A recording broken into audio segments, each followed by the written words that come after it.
Hey, what's up guys, eRivera94 back with another action figure review. Today we're looking at the Hasbro G.I. Joe Classified Series Cobra Trooper. We got a sub name here, Special Missions Cobra Island. This is a Target exclusive as far as I know, so only Target's going to carry these. Pre-orders did sell out online, but they are being found in stores. So here's the front of the box. We have Cobra Trooper. We got some pretty interesting accessories here. We have a lot of options, so I'm very excited for this one. On the side of the box, we have a nice, pretty cool image of the Cobra Trooper. On the back side, nothing crazy. We have Cobra Island, and then we have nothing crazy on the other side. So let's crack it open. Well, here we have our Cobra Trooper out of the box, and I'm actually very excited for this. Hasbro has me now at this point. They have me, and I'm neck deep into this line at this point. I have gotten every single one so far, and I'm a fan of the designs. I'm a fan of the figures and their looks and how they look and how they pose and how they display. I never really watched G.I. Joe ever, so I'm not an expert. I don't know much about it, but I'm very interested now because of the toys right now. So far he looks good. Looks like the blue is going to match our Cobra Commander, and we'll take a look at that in a second or later on in the video. We have some peg holes on the back. Let's actually go ahead and take a closer look at the figure. So here's our face sculpt up close. The eyes are pretty much what we see for the face. Looks good. Flesh tone looks good. The eyes look good. All that looks good. Looks like there's a human being in there. We got the coronavirus mouthpiece here so he doesn't get infected, of course. And overall the sculpt and paint job on the head looks pretty good. I can't complain too much there. Figure has a lot of texture. See if I can get it on the camera. See on the torso, got some texture on the torso there. The Cobra is painted there, but it is not painted down here at the gun holster for some reason. I don't know, they skipped some things here and there. Also not painted on the palm of the hand, or the top of the hand I should say, although it was painted on Cobra Commander's forearm. Like I said, they just pick and choose randomly what they should paint and what they should not paint.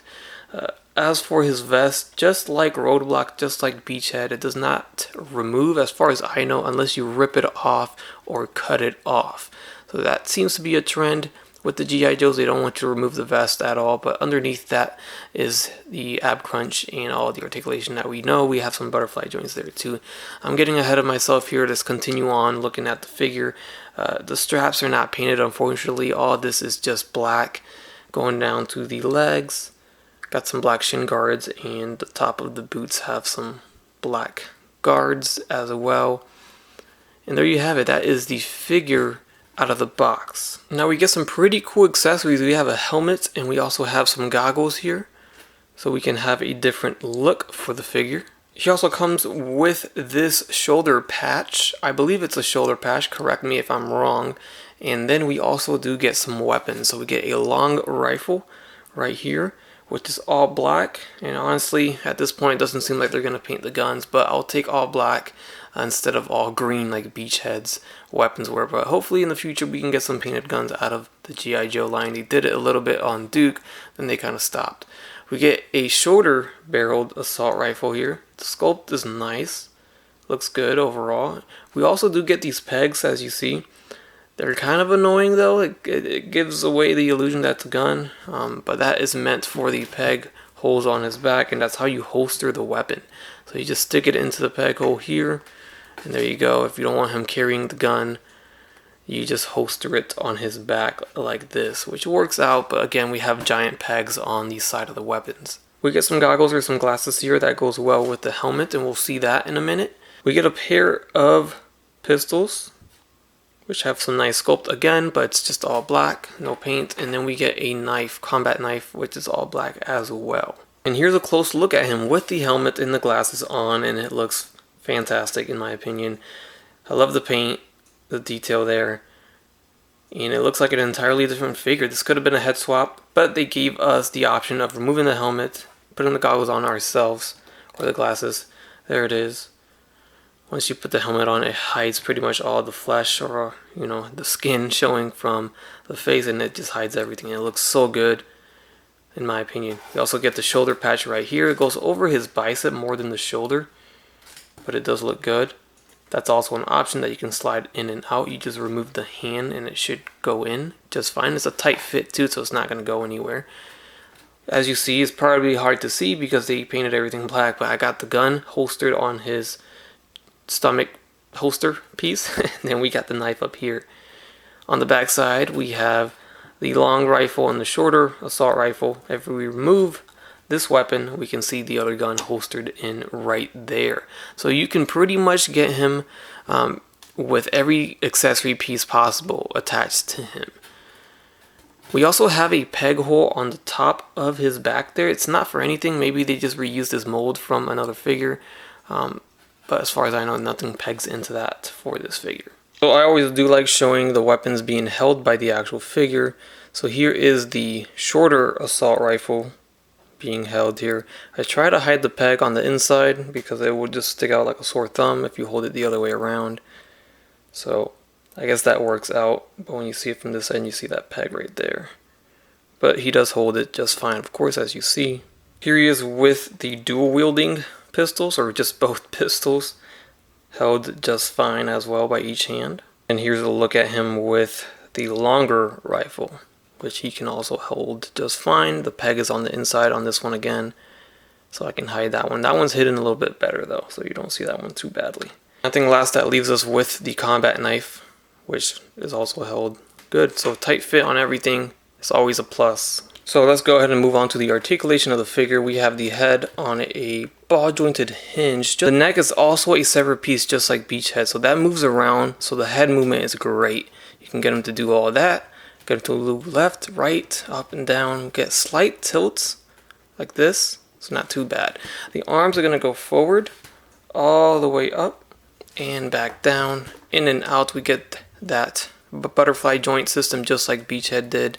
So his arms stretch out and they go forward. Unfortunately, it will get hindered by the vest. We have a bicep swivel, double jointed elbows, and a swivel at the wrist with a hinge. We have an ab crunch, but it's hidden. It's stuck down there. We don't get the chance to move it because of the vest, obviously. We do get the ball jointed waist, so that allows it to swivel and go forward and back, and it would allow it to tilt some more, but the vest, that darn vest, and the vest is not removable unless you cut it open, unfortunately, just like Roadblock and just like Beachhead.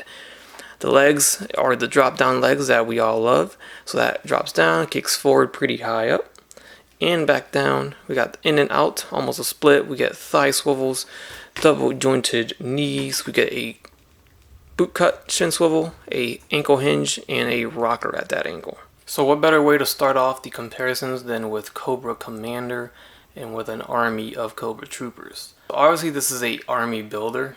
A lot of people are going to want to get some Cobra Troopers, and just so you guys can get an idea of what it would look like with Cobra Commander, I like to bring that to you right now. So I ended up giving 4 of them the helmets and the goggles, and 2 of them without it on the sides there. Kind of gives you an idea of what it would look like. I think I prefer this look better, but you have the option of having whichever you would like. Having multiple troopers looks very good next to Cobra Commander. Now I'm interested to know how many are you going to buy? How many are you going to army build of the Cobra Trooper?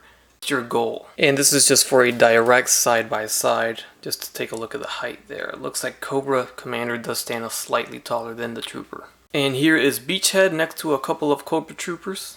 Next up, I'll throw in Duke from Series 1. And here's Snake Eyes, also from Series 1, next to the Cobra Troopers. For a random comparison, I'll throw in the SH Figuarts Goku.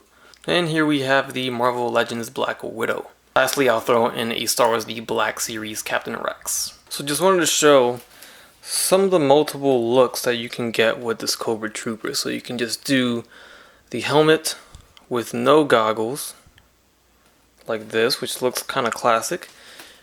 We can just do goggles only, looks pretty cool too. So we'll put those to the side here. And we can do, of course, the one that we've seen already, helmet and goggles together, that combination. And we can do without either of them. So we have, I think, 4 variations that would be for the Cobra Trooper. So we got 1 of each right there. Alright guys, and that's gonna do it for my review for the Hasbro G.I. Joe Classified Cobra Trooper. Hopefully you guys enjoyed this video, found it informative and helpful. And if you did, please be sure to leave a like and a comment down below. Let me know your thoughts. Don't forget to subscribe if you haven't done so already. And as always, have a great day. Bye. That's crispy.